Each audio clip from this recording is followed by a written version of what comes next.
Bom, olá a todos, eu sou o Matheus Garcia, prazer estar aqui com vocês hoje. Antes de mais nada, queria me autodescrever, eu sou um homem branco, tenho cabelos e barbas ralas, estou usando uma camisa quadriculada listrada, preta e branca, calça jeans. E hoje a gente está aqui para começar e dar boas-vindas para a nossa websérie Além das Limitações. Isso é uma iniciativa do Núcleo de Mídia e Conhecimento em parceria com a CID Brasil. A gente vai falar um pouco sobre a jornada da pessoa com deficiência de uma maneira mais histórica e também discutir um pouco sobre a importância da inclusão socioeconômica da pessoa com deficiência. Eu tenho o prazer aqui de convidar as historiadoras e as escritoras do livro. Está comigo a Dani Shorn e a Pérola Sanfelice, a Pérola online, a Dani aqui comigo presencialmente. Obrigado pela presença. Antes de mais nada, queria que vocês se apresentassem, se autodescrevessem e depois a gente começa o nosso bate-papo de perguntas. Tá joia. Vai lá, Pérola. Pode começar, por favor, Pérola. Tudo bem? Tudo bem. Para mim é um prazer estar aqui com vocês todos e mais uma vez a gente ter a oportunidade de falar dessa obra e dessa história que é muito rica e muito importante.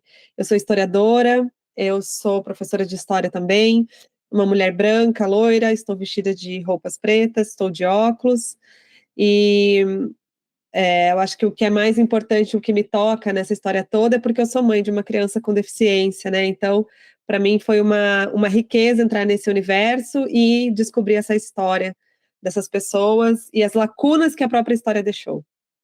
Que legal, obrigado, Pérola. Daniele, por favor. Eu sou a Daniele Shorn, sou historiadora também, sou uma mulher branca, tenho cabelo pintado de ruivo, estou com as minhas roupas azuis e batom vermelho, uso óculos também. Então, estou aqui para conversar um pouco sobre essa obra que toca muito, me toca pessoalmente, me toca porque eu sou casada com uma pessoa com deficiência e depois de adulta desenvolvi uma doença autoimune que me tornou também uma pessoa com deficiência invisível hoje. Então, essa obra me toca de várias maneiras também. Obrigado, Dani. Prazer, pessoal. Muito feliz de estar com vocês hoje. Antes de mais nada, eu queria começar com uma pergunta um pouco mais ampla, mas que eu tenho bastante curiosidade, que é como que surgiu a inspiração para escrever o livro e mais do que isso, né? Que vocês contassem um pouco desse processo de pesquisa da publicação do livro, do estudo. Então, Pérola e eu fomos colegas desde a faculdade, né? A gente se conheceu na faculdade de História e depois ao longo da pós-graduação também. Então, tanto eu como ela, a gente sempre estudou os excluídos da história, né? Uhum. Eu estudei a história das mulheres e muito focada, assim, com pessoas que normalmente você não vê na grande mídia ou você não vê representados nos livros de história. Então, são essas pessoas que sempre me despertaram muita curiosidade. Uhum. E as leituras foram levando a descobrir coisas novas, né? E quando a gente começou a pesquisar sobre as pessoas com deficiência, foi uma questão, vou falar da minha parte, depois a Pérola conta dela, mas para mim a questão de ser casada, né, como pessoa com deficiência, de entender aonde que estão essas pessoas com deficiência, mas também de ver que na historiografia no Brasil, essas pessoas elas não aparecem. Então, quando a gente vê, tipo, a historiografia dos Estados Unidos, o movimento negro e o movimento das pessoas com deficiência, a história das mulheres, a história dos negros e a história das pessoas com deficiência, ela nasce junto e ela caminha junto o tempo todo até hoje. E no Brasil isso não acontece. Uhum. E eu percebi, nós percebemos, né, ao longo da nossa pesquisa, que a gente tinha uma deficiência na nossa formação, né? Que não abrangeu a história das pessoas com deficiência, ou as pessoas com deficiência ao longo da história, onde que elas são protagonistas, ou quem são essas pessoas com deficiência ao longo da história. Então, movido por curiosidade e motivação pessoal mesmo, né? Então, para mim, foi isso. Uhum, eu acho legal. Que a gente converge, né? Isso, a Dani respondeu muito bem. Para mim também sempre me interessou a história dos excluídos, né? Que é aquela história não hegemônica das classes dominantes. Então, história das mulheres, história dos trabalhadores, história da população negra. né? Então, esses homossexuais, enfim, a sexualidade múltipla. E a gente sempre esteve, né, com uma historiografia muito rica nesse sentido, né, que conseguia abranger desde a década de 60 esses sujeitos históricos. E quando a gente começou a pesquisar, a gente foi ver que lá nos Estados Unidos, eles sempre estiveram junto com as pessoas com deficiência. E eu e a Dani, a gente falou, gente, o que aconteceu que a gente nunca ouviu falar disso? No meu caso, 10 anos que eu estive na universidade, né, fazendo graduação, mestrado e doutorado, por que nunca ninguém tocou nesse assunto? E aí a gente foi pesquisando, né, e tinha aquela narrativa bem tradicional, é porque as pessoas foram excluídas, né, ou foram exterminadas, ou sacrificadas, então não tiveram história. E não, só existiu uma lacuna, e isso nos mostra que ainda tem muita história para ser escrita, né? A gente conseguiu pincelar algumas coisas no livro, né? Alguns períodos históricos, e aí não foi só com base na história, foi principalmente com arqueologia, porque a história por muitos séculos, por muito tempo, ela só foi baseada em documentos escritos. E aí quando a gente vai ver as imagens, por exemplo, quando vai pensar no Egito, que a gente vê que tinha signos, né, para os hieróglifos, que tinham pessoas com deficiência ali, então a gente já está estudando uma outra cultura, e a gente viu os fósseis também, que mostram a existência dessas pessoas. Então, o que a gente percebe é que tem uma lacuna na história gigantesca e que ainda tem muita história para ser escrita e narrada. Fantástico, legal. E toda publicação, ela demanda de um mergulho muito grande na temática, né? Eu tenho uma curiosidade muito grande de entender para vocês qual foi o maior desafio nesse mergulho da temática da pessoa com deficiência enquanto a construção da publicação. O que vocês sentiram de mais desafiador em relação a essa agenda, a essa temática? Eu imagino que dados sejam um ponto que hoje a gente tem uma deficiência muito grande no Brasil em relação aos números, né? A exatidão dos números da população, do ecossistema da pessoa com deficiência, mas além disso, vocês poderiam citar um pouco dos desafios do mergulho nessa temática? Posso falar? Tem um apagamento, né? Tem um apagamento de documentos históricos. E tem também uma questão que a gente se deparou, né, Pérola, das pessoas com deficiência, que são pessoas com deficiência, mas que não queriam ser representadas como pessoas com deficiência. Então, que daí a gente também tem um problema, assim, tipo, personagens históricos que a gente... Não, mas fulano tinha uma deficiência. Olha, a gente achou aqui que...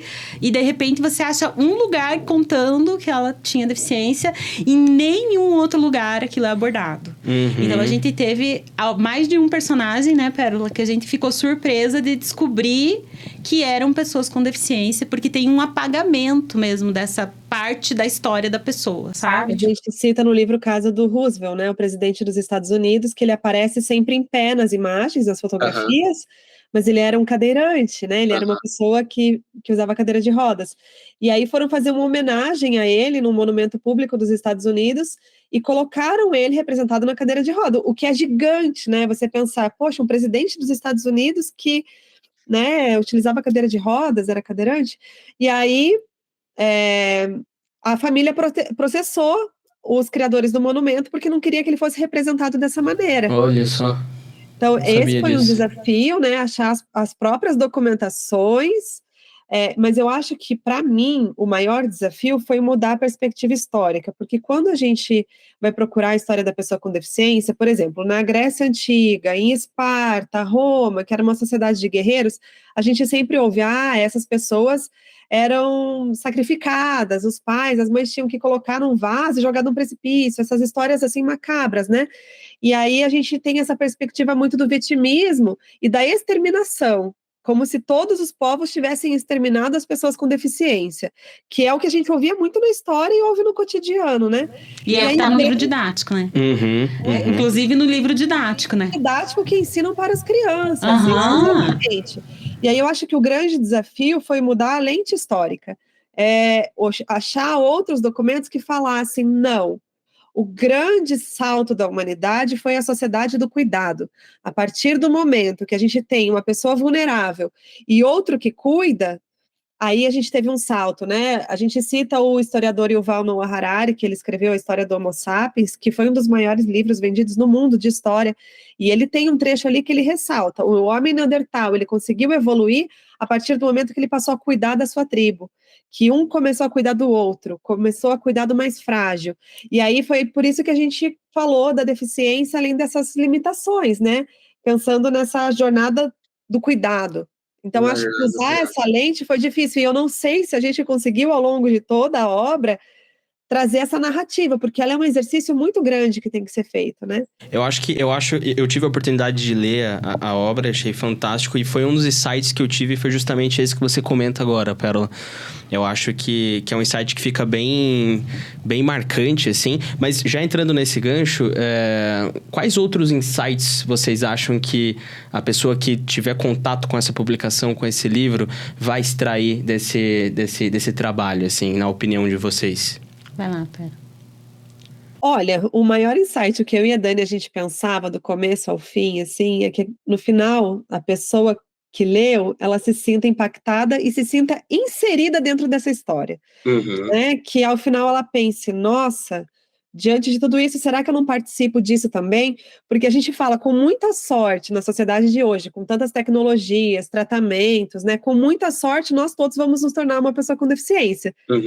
Eu digo sorte porque a morte pode atravessar antes, né? Mas o processo do envelhecimento, ele é esse, né? Ele é limitante, a gente vai ter as nossas limitações. Então, se a gente prepara o mundo para essas pessoas, né? Dando esse cuidado para quem necessita hoje, a gente está preparando o mundo para a gente no futuro também. Perfeito, perfeito. Eu acho que foi inclusive quando nós estávamos na pesquisa, e em muitas conversas, eu e a Pérola, sempre trocando e tal, foi um dia que a gente estava falando, né, Pérola, da Sociedade do Cuidado, e que caiu essa chave, assim, de você entender que você tá um tombo de ser uma pessoa com deficiência. Você está uma batida na cabeça, num armário, que a porta ficou aberta e você se torna uma pessoa com deficiência. Então, se você prepara um mundo inclusivo, uma sociedade do cuidado, é para você também, né?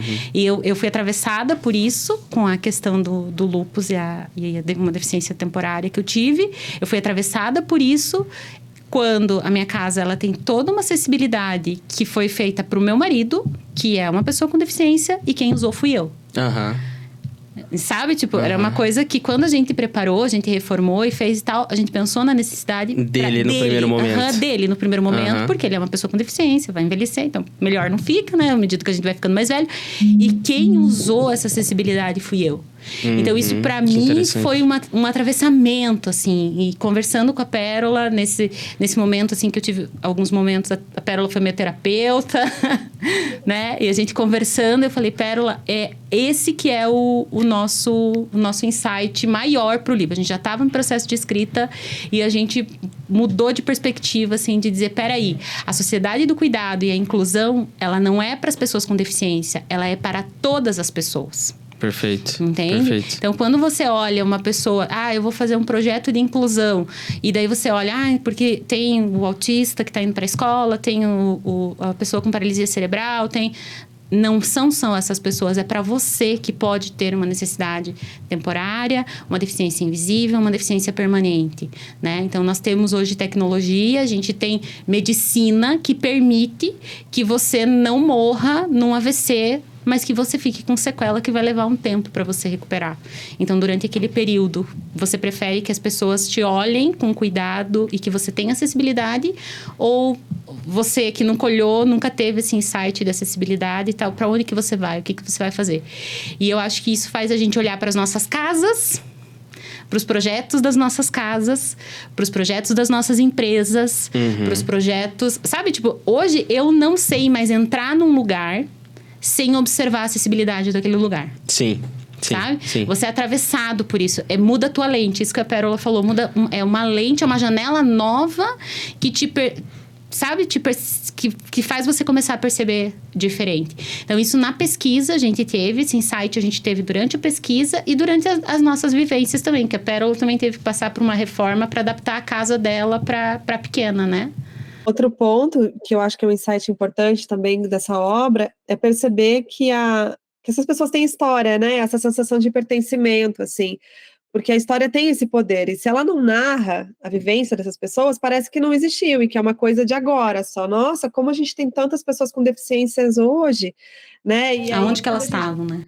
onde que elas estavam. Então, a história ela tem esse poder, né, de trazer esses sujeitos do passado e ampliar esse pertencimento, né? A pessoa lê e fala assim, olha, eu pertenço a isso, né? Eu faço parte dessa história. Eu acho que isso é uma parte que me tocou bastante em realizar essa obra. E quando a gente vê os nossos filhos indo para a escola e usando um livro, pegando uma revista e tal, que eles se veem representados como pessoa com deficiência, como pessoa negra, como pessoa homossexual, e ela pega aquele material e ela se vê representada, aquilo fala com ela de um jeito diferente.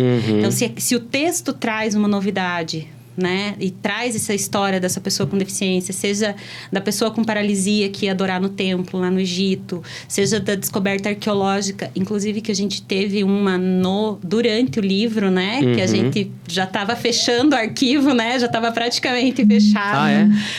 E teve uma descoberta, porque assim... Qual foi essa descoberta? Posso contar? Então, tem uma... A gente aprende na escola que os nossos indígenas brasileiros, eles sacrificavam as crianças com deficiência e os gêmeos, né? Certo. Todo mundo ouviu essa história em algum momento. Sim. Né? E foi feita uma descoberta arqueológica no Pará, se eu não me engano, né? No livro tem o dado, no Pará, de um enterro de uma criança não, já era uma adolescente com múltiplas deficiências. E que foi um enterro com muitas honras. Então, ela tinha, assim, uma cabeça de anta que foi colocado junto com ela, que foi... Essa cabeça de anta não era daquela região, então, quer dizer, foi presenteado para ela. Provavelmente uma coisa muito preciosa. Houve uma cerimônia. E, assim, os tipos de deficiência que ela tinha, era impossível que ela se alimentasse sozinha, que ela provavelmente era uma sociedade coletora, né, Pérola? Caçadora-coletora. E ela também não tinha nenhum problema de deficiência nutricional. Então, que isso você pode ver pelos ossos, né? Ela não tinha nenhum problema de deficiência nutricional. Então, quer dizer que alguém alimentou, alguém cuidou. E ela não andava, né, pelas questões dela. Ela não andava e ela foi enterrada com honraria. Então, olha isso só. Quebra muito o que a gente tem de senso comum dos nossos povos originários. E essa descoberta é recente. Foi em setembro. A gente estava escrevendo. A gente estava com o arquivo fechando. A gente mandou em agosto, setembro, né? Foi por aí. A gente teve que reescrever. A gente teve que abrir o arquivo de novo e falar, não, isso aqui tem que entrar, no livro. Tem que estar. E foi uma coisa assim, que estava no radar, né? A hora que a gente caiu aquela reportagem, assim, e mais, ele foi publicado fora antes de publicar no Brasil. Era alguma coisa em inglês, né, Pérola, que a gente foi atrás e tal. E assim... É muito legal e muito lindo de você trazer, porque quando você traz lá do Harari, você está falando da história da Europa. Então, a gente fala da história da Europa, a gente fala da história da África, mas quando você traz o Brasil e traz essa coisa dos povos originários, você desmonta essa coisa de que todos os indígenas, né? Por mais que a gente sabe que são comunidades diferentes, que são diferentes grupos, que têm culturas diferentes, mesmo são todos indígenas, mas eles têm culturas diferentes e tal, mas a gente tem uma mania de generalizar, né? E isso quebra, sabe? Isso quebra esse paradigma. Pra gente foi muito uma quebra de paradigma, assim. Que legal. Já era fechando o arquivo. Foi um negócio... Que legal que isso conseguiu entrar no livro, né? Uma descoberta tão recente que quebra tanto paradigma. Não, muito, muito bom. Legal. A CID, ela trabalha há muitos anos no ecossistema da pessoa com deficiência. E ao longo desses últimos anos, muitas pessoas com deficiência da nossa rede nos fazem algumas perguntas em relação a direitos, a deveres enquanto pessoas com deficiência. O livro ele tem um aspecto histórico muito importante, mas ele também tem um aspecto informativo que me chamou bastante atenção. Dentro dessa perspectiva informativa, a pessoa com deficiência que se depara com essa obra, quais são as informações ali que ela pode usufruir para, de repente, até melhorar a qualidade de vida dela, tendo acesso a alguma informação, algum direito que ela não tinha. O livro traz um pouco desse aspecto também, né? Chamamos de manual de facilidades, né? Porque quando você descobre a deficiência, como foi o caso, né? O meu caso. A minha filha recebeu um diagnóstico com 3 anos e falou, mãe, a tua filha vai ser uma pessoa com deficiência, não vai andar. Como é o nome da tua filha, para os nossos ouvintes, Pérola? A Pétala. Pétala, nome lindo. Pétala. A Pétala não vai andar, a Pétala não vai falar, né? E eu falei, meu Deus, e o que que eu faço? O que que eu tenho, por onde que eu começo, né? Desculpa, isso foi com 3 anos, Com 3 o anos. diagnóstico foi com 3 anos de idade. Isso. E aí vocês se depararam nessa situação de Exatamente. incertezas. E a gente não sabia nada de direito, de como melhorar, o que fazer, né? Então, eu e a Dani, a gente se reuniu pensando nessas necessidades que a gente tinha. E são coisas que provavelmente ali também vai ter falhas e lacunas, né? Eu falo para a Dani, a gente conseguiu escrever esse manual de facilidades até onde a gente vivenciou, né? Eu precisei do IPVA, eu precisei de uma isenção disso, como que pega a placa da pessoa com deficiência para ter prioridade para estacionar. Foram onde as minhas necessidades, né? No caso, as nossas necessidades foram gritando ali. Mas eu acho importante para não ser tão desesperador, sabe? O meu sonho era que a minha médica falasse assim, olha, mãe, a Pétala vai ser assim, mas se acalme, o mundo está preparado para ela. Olha aqui, você pode conseguir ajuda aqui, você consegue um recurso aqui, você consegue dar assistência para ela nesse sentido, com esses, né, com essas tecnologias. Então isso acalma um pouco, acolhe, fala, poxa, tem todo um universo aí que bastante gente que já caminhou por nós, né? Perfeito. E foi uma coisa que nos aproximou também, o diagnóstico da Pétala, porque eu tive uma situação de hipotonia, né? E o meu marido, sendo uma pessoa com deficiência, e a gente começou a trocar nesse período que a gente se reaproximou, né, Pérola? Justamente por causa disso, porque quando você cai no mundo, a primeira impressão da Pétala era que era paralisia cerebral, né? E o meu marido, ele é deficiente. A síndrome que você tem, que é... que era a síndrome também que eu tenho, ou a síndrome que eu tenho, ou a paralisia cerebral, que é o que o Luiz tem.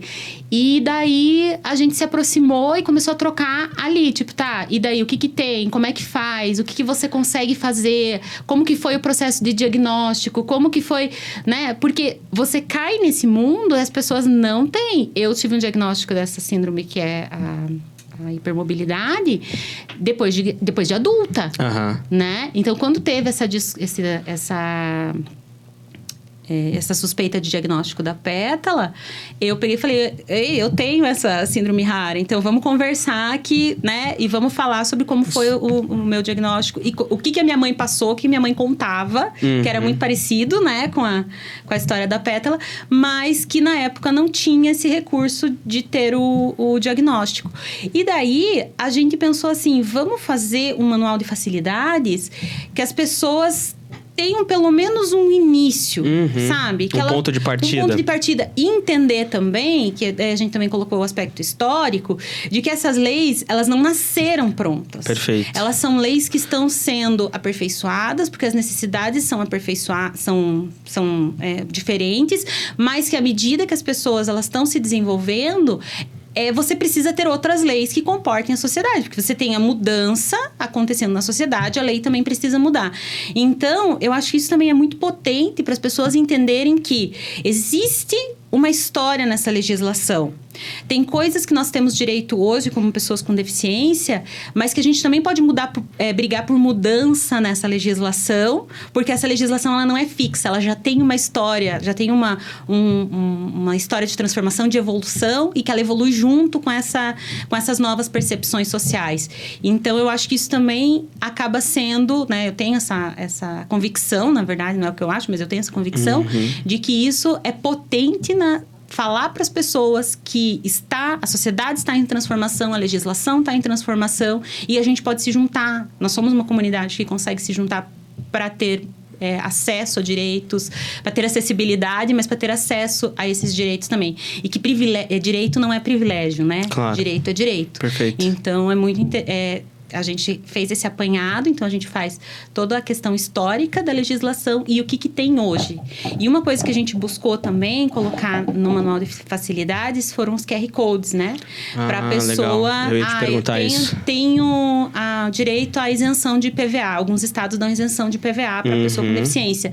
Como é que eu faço? Eu chego no site e tem pessoas que se aproveitam disso. Tipo, despachantes que cobram da pessoa com deficiência para ela acessar esse direito. Ali não, ali você entra com o QR Code e você vai cair direto no site. Tem o caminho para você conseguir acessar esse direito. Então, o que a gente conseguiu facilitar esse processo, a gente tem coisas para melhorar também, tá? Não é uma obra acabada, a gente sempre fala, não está acabado, tem coisas para melhorar, mas a gente procurou facilitar esse acesso de fato. Que legal. Fantástico, pessoal. Show.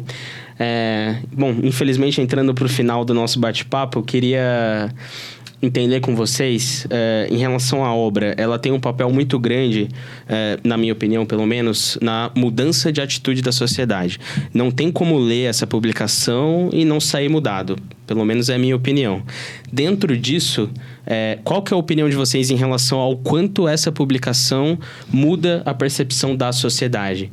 Vocês acham que vocês chegaram a esse objetivo? De fato, a obra ela consegue mudar esse velocímetro da diversidade e inclusão na sociedade? Ela gera essa mudança? Qual que é a opinião de vocês em relação a isso?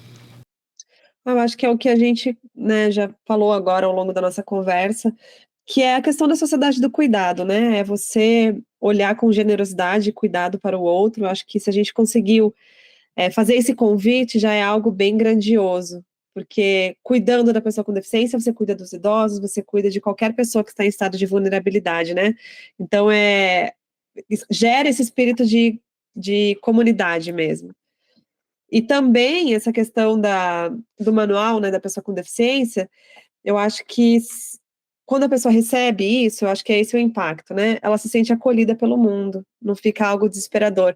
Porque é uma frase clichê que eu ouvi muito, eu vejo muitas pessoas falando, mas é uma frase muito real, né?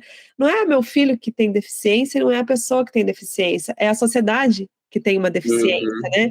Então, eu acho que se essa obra, ela conseguir ajudar essa sociedade a se recuperar um pouquinho, né? Se tornar mais generosa, mais acolhedora e sair dessas limitações tão gigantescas, né, que silenciam tanto os sujeitos, tanto a história quanto essa sociedade, se essa obra conseguir tirar um pouquinho desse silêncio, já vai ser um grande passo, né, eu já me sinto muito honrada de ter feito parte disso.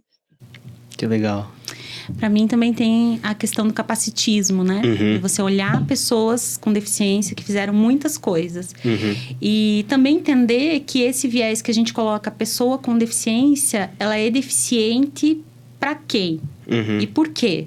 Entende? Tipo, ela tem uma limitação de trabalho, ela tem uma limitação, né? A gente tem que começar a olhar essas pessoas como potências, como potencialidade. E não só a pessoa com deficiência. Porque às vezes a gente olha, a sociedade olha, né? A pessoa com deficiência e resume ela num CID. Uhum. Entende? E não vê que ali é uma pessoa, é uma potência. Né? E quando você resgata essa história, você diz, não, são pessoas que fizeram muita coisa e também tinham deficiência, né? Também tinham uma deficiência. Eu acho que isso é muito potente para a pessoa com deficiência olhar. Eu acho que isso é o nosso ponto de chegada, assim, com o livro.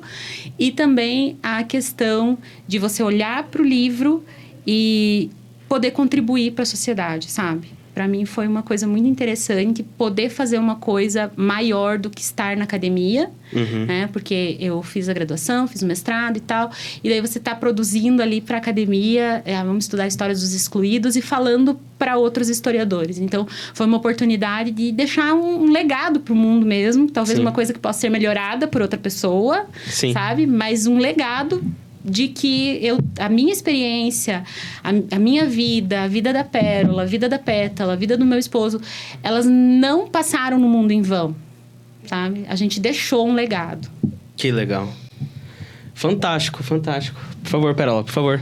Não, é que enquanto a Dani estava falando, né, essa questão do capacitismo é uma coisa que nos toca de formas diferentes, né? Por exemplo, o esposo dela consegue trabalhar, né? Ele tem bastante mobilidade, a questão intelectual dele é genial, né?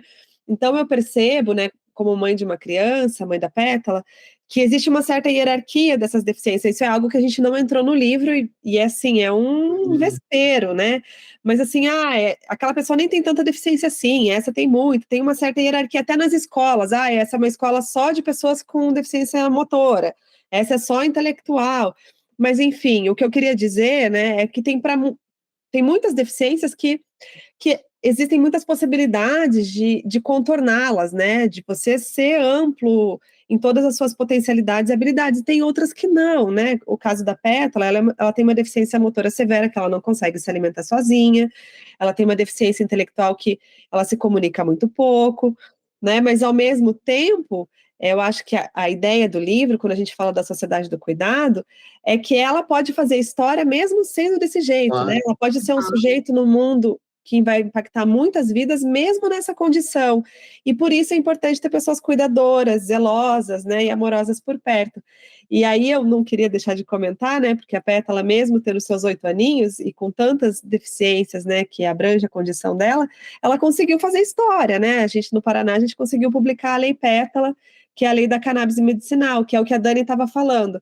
Conforme vai passando o tempo, a lei tem que ir mudando, né? A gente está vendo que, por exemplo, o caso dela tem uma epilepsia muito severa, e só a medicação tradicional não deu certo, e a cannabis deu. Então, a gente vai ter que mudar como que vai inserir essa medicação no SUS, né? As coisas vão mudando. Então, eu também gostaria que essa obra, ela mostrasse que é algo inacabado, e ela é um convite para a gente fazer políticas públicas, para a gente mobilizar a sociedade e ampliar esses direitos, ampliar as histórias, né? E que junto a gente possa tornar esse mundo mais acessível, né, inclusive para todos. Que legal, Pétala, que legal. Não, com certeza. Pétala fez história. E interessante que todos nós temos um potencial a atingir, né? O ponto é como é que a gente proporciona que as pessoas atinjam o seu potencial, independente de qual for esse potencial.